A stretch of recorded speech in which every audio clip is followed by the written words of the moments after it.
All right. The reverse numbers ones might be the hardest to visualize and understand, but I'm going to show you kind of how it works with an example so you can remember and understand. All right. Before we even look at the question, the thing that you need to know is it says if the digits are reversed, the new number is 36 more, whatever. So you need to figure out how you can reverse a number. So let's think for a sec. If I have a number like 12, okay?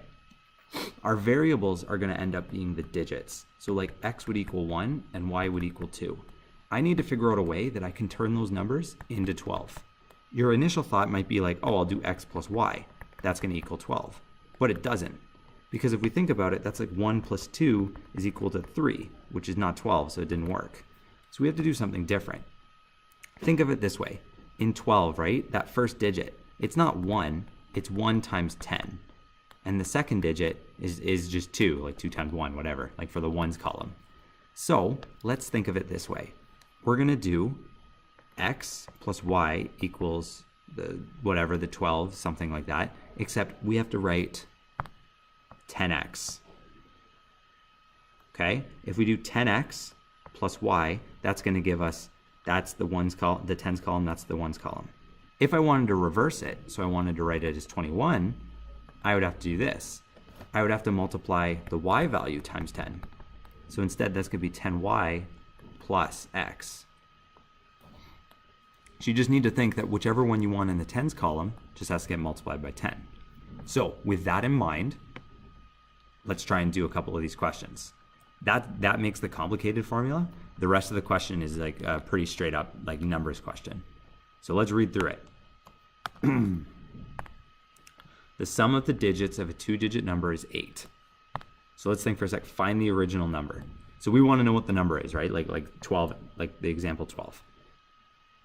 Our variables, x is going to be digit 1, y is digit 2. Or like the tens and the ones column, whatever you want to think of. The sum of the digits, sum means plus, so I'm going to write that as plus, and the total is 8. So I'm going to do x plus y equals 8. That's first equation. That was pretty simple. The second one though, if the digits are reversed, the new number is 36 more than the original number. So I'm going to set it up this way. I have a balance. This side is going to be old number. This side is going to be the new number, the reversed. So the old number was 10x plus y. That's what we said before. The new number is 10y plus x. I have them set up using an equal sign, which means they're the same. The only problem is that they're not exactly the same. It said if the digits are reversed, the new number is 36 more. So this new number should be 36 more than the original number.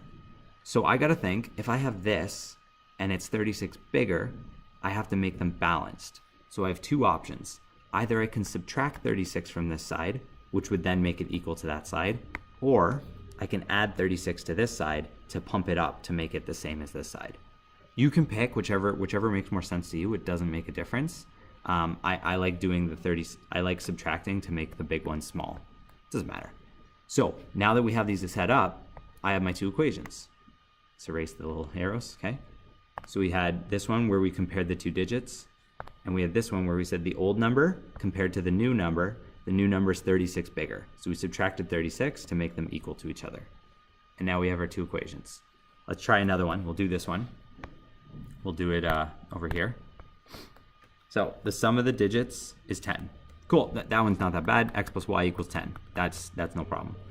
If the digits are reversed, so we got old and new again.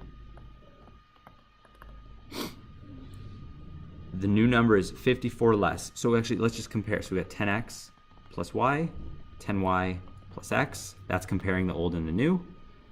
The new number is 54 less than the original number. So think for a sec, what are we going to do with this 54? Because this is smaller, I would have to either add 54 to balance it out, or subtract 54 from here to balance it out. Whichever, doesn't matter to me. And then we have our two equations and we're done.